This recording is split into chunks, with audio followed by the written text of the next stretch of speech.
Hi everyone, thank you for joining me for Spellbinders Clear Stamp and Die of the Month. Diamond and Arch Motif, as the name suggests, comes with two floral designs, one in the shape of a diamond and the other arch-like. This gorgeous stamp set is accompanied with 5 handwritten sentiments. I have 4 cards featuring a multicolor stamping technique, fast and easy. For this technique, it is best to use a stamping platform. I also like to use ink cubes. The smaller size allows you to get more colors on your stamp. However, it can be done with ink pads as well. I like to stamp the image 2 or 3 times, and each time I stamp, I slightly extend one color into the next to get a bit of a blend. The first image was stamped with Distress Oxide inks, Peacock Feathers, Mowed Lawn, and Crushed Olive. The other 2 combinations are being done with Altenew dye inks. This one is with Midnight Violet, Cotton Candy, and Lavender Fields.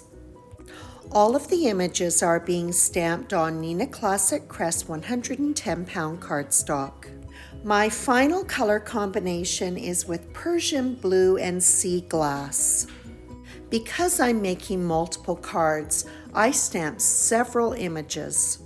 Immediately after stamping each of the images, they were coated with clear embossing powder and then heat applied to melt it.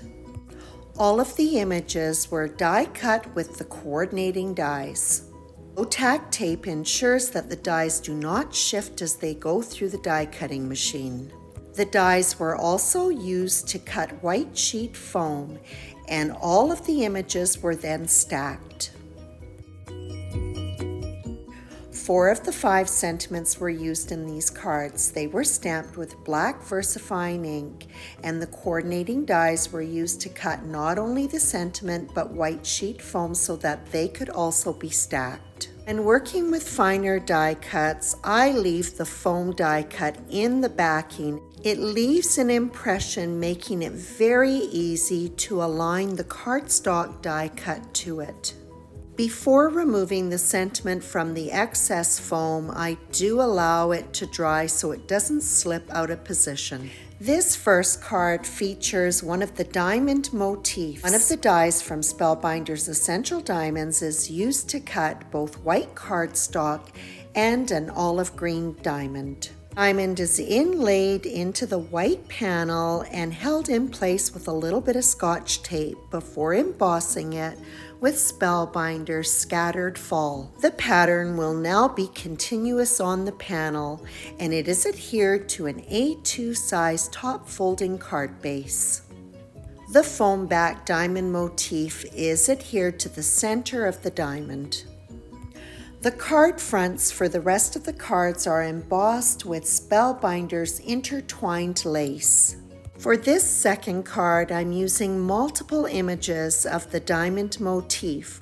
I start off by adhering one of them in the center of the panel. The rest of the images are positioned so that the flower portion will form an inner ring around the center diamond. Some weight is placed on the panel to make sure that there's good contact between the embossed panel and the images.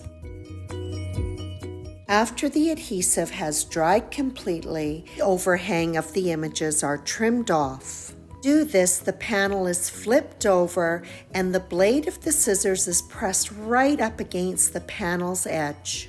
This will ensure that the cut edge of the images is flush with those of the panel.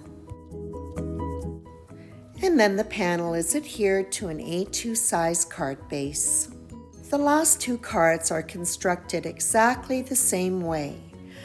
First, I begin by adhering the embossed panel to the card base. The 2 foam-backed arch motifs are adhered to the panel. Both of these motifs were positioned so that the opening of the arch would be faced towards the outside of the card. After the foam-back sentiments were adhered, the centers of the flowers were finished off with some confetti. Purple opalescent sequins were used on one card and teal opalescent on the rest. With just a slight amount of pressure on the bottle, Nouveau Glitter Drops White Blizzard was dotted on to the little dot detail around the center of each of the flowers. These cards were finished up with Nouveau Dream Drops on the berries. Some dot detail was also added to the larger leaf flourishes. And that wraps up this set of cards featuring Spellbinders November Clear Stamp and Die of the Month. Diamond and Arch Motif is a good choice for multicolor stamping. The solid areas of the stamp make it an easy way to add color without all the work of coloring. Quick and easy. I hope you enjoyed this video, and as always, I appreciate your visit.